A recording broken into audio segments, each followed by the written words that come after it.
Hello my dear student, আশা করছি তোমরা সবাই ভালো আছো। Welcome to R count tuition. আজকে তোমার সঙ্গে আলোচনা করব ভূগোল বিষয়ে প্রশ্ন মান 2। তোমাদের অনেকে চিন্তিত বা খুবই টেনশনে পড়ে আছো যে ভূগোল এত বড় একটা চ্যাপ্টার, তার মধ্যে শর্ট কোশ্চেন তো প্রচুর, প্রায় অনেক হয়ে যাবে। তাই সেই প্রশ্নগুলি সাজেশন এমন ভাবে তৈরি করেছি যে প্রশ্নগুলি প্রায় বিগত বছর পড়ে গেছে, আবার পড়ার চান্স আছে, সেই প্রশ্নগুলি তোমার সঙ্গে আলোচনা করব। প্রতিটা প্রশ্ন মান ধরিয়ে এবং বুঝিয়ে দেখিয়ে দেবো যে প্রশ্নটি পড়ার কতটা এবছর চান্স আছে।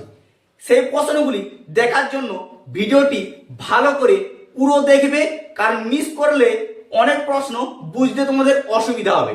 আর চ্যানেলটিতে নতুন হলে সাবস্ক্রাইব করতে ভুলো না। সাজেশনগুলি ভালো লাগলে বন্ধুদেরকে অবশ্যই শেয়ার করে জানিয়ে দাও।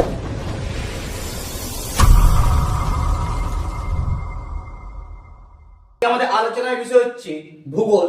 এই অধ্যায় থেকে তোমাদের প্রশ্ন মান 2 এর প্রশ্নগুলি আলোচনা করব, যে প্রশ্নগুলি তোমাদের পড়ার এবছর 100% চান্স আছে। কোন কোন প্রশ্নগুলি এই অধ্যায় থেকে পড়বে বা প্রতিটি অধ্যায় থেকে এটা বাছাই করা প্রশ্ন, একটি অধ্যায় থেকে নয়, ঠিক আছে?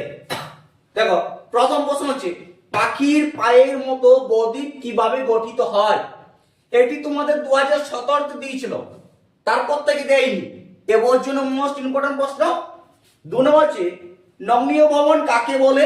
এটিও তোমাদের 2019 দিয়েছিল। বিপরীত উষ্ণতা কাকে বলে? এটিও তোমাদের 2019 পড়েছিল। 5 নম্বর, 3 নম্বর, এখানে হবে 4 নম্বর, ঠিক আছে? 4 নম্বর প্রশ্ন দেখো, অপসারণ গর্ত কিভাবে সৃষ্টি হয়?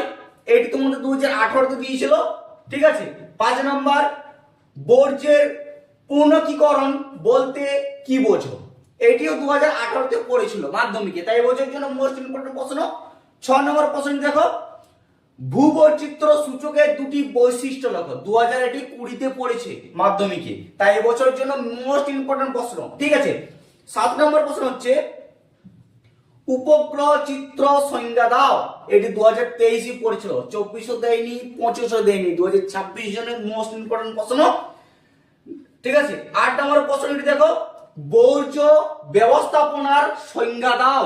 এই মান 2 এর যে প্রশ্নগুলি বলছে প্রতিটা কিন্তু প্র্যাকটিস করো, যদি মিস করে গেছো দেখে রাখো ভালো করে। 9 নম্বর প্রশ্ন হচ্ছে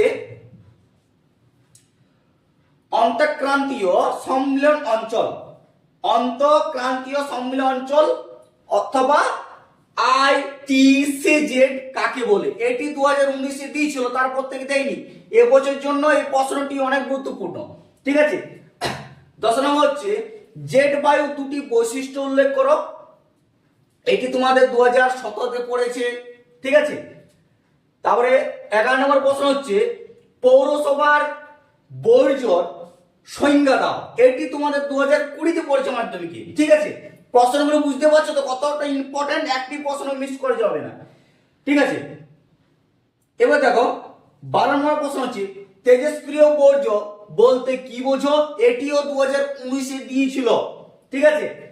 13 নম্বর হচ্ছে হিমশৈল কি অথবা চিনুক কি অথবা ধাপ চাষের গুরুত্ব কি? এই প্রশ্নগুলি একটি একটি করে দিতে পারে, ঠিক আছে? হয় হিমশৈল কি বা চিনুক কি বা ধাপ চাষের গুরুত্ব কি, এই প্রশ্ন তিনটের মধ্যে যে কোনো একটি তোমরা পাচ্ছ বা তিনটে পেয়ে যেতে পারো। মোস্ট ইম্পর্টেন্ট প্রশ্ন, ঠিক আছে? 30টা দিয়ে রাখলাম। তারপর প্রশ্ন হচ্ছে হিম প্রাচীর সংজ্ঞা দাও। এটি 2023 এ পড়েছিল, ঠিক আছে? সামাজিক বন সৃজনের দুটি সুবিধা উল্লেখ করো। এটি 2017 দিয়েছে, 2023 দিয়েছে, 2024 দেয়নি, 2025 জানে, তাই এবছরের জন্য মোস্ট ইম্পর্টেন্ট প্রশ্ন, ঠিক আছে? 15 নম্বর প্রশ্নটা তোমরা দেখে নাও, সামাজিক বন সৃজন যেটা বললাম, ঠিক আছে? এটি প্রায় 2023 দিয়েছে, 2017 দিয়েছে, তারপর থেকে দেয়নি, ঠিক আছে? 16 নম্বর প্রশ্ন হচ্ছে মৌসুমী বিস্ফোরণের সংজ্ঞা দাও।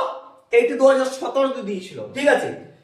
18 নম্বর হচ্ছে বা 17 নম্বর তথ্য প্রযুক্তি শিল্পের সংজ্ঞা দাও, অথবা বান্ডাকা কি অথবা দূর সংযোজন কি?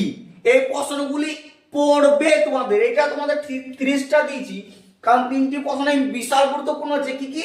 তথ্য প্রযুক্তি শিল্পের সংজ্ঞা দাও, অথবা বান্ডাকা কি, অথবা দূর সংবেদন কি। এই প্রশ্নগুলি এবছরের জন্য মোস্ট ইম্পর্টেন্ট প্রশ্ন।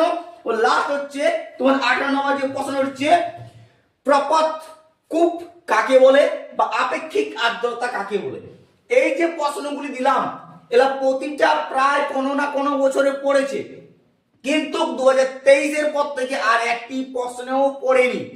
তা এই প্রশ্নগুলি এবছর 26 জন্য তোমাদের বিশাল স্পেশাল হতে চলেছে, একটি প্রশ্ন মিস করো না। আর তোমাদের তো প্রায় প্র্যাকটিস চলছে, তার মধ্যে যদি এই প্রশ্নগুলি মিস করে থাকো তাহলে প্রতিটা প্রশ্ন ভালো করে মুখস্থ করো।